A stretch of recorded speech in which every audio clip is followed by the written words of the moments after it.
Kiteboarding's meant many different things throughout the years that I've been involved in the sport, but at the moment it's more like the exploration and the adventure of being out on the water, exploring new places and using all the conditions that we get here in the UK especially.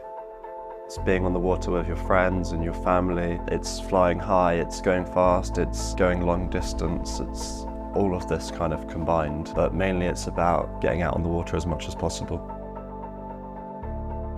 Yeah, I started kite surfing here in Exmouth when I was like 7 or 8 years old. My parents started kite surfing first and I was still sailing, and I saw them all out on the water and it was a lot faster. They were always going past me when I was sailing, and I thought, wow, it looks cool, and I always wanted to learn, so that's kind of how I got into it. It was like enjoyment but also frustration because everyone else is riding around you and you're still learning, but that was quite an addictive feeling because you always wanted to come back and improve session after session.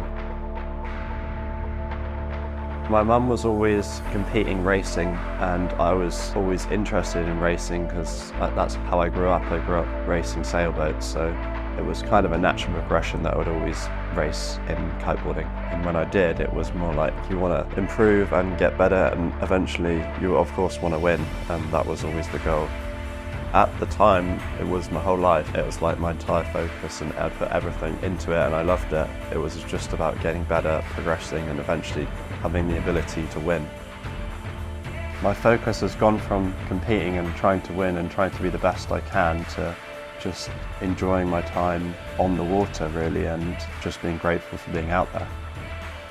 The Soul has always been my go-to kite. It's so versatile, it's so reliable and trustworthy, and I know exactly how it's going to react in different conditions. It's all I really need.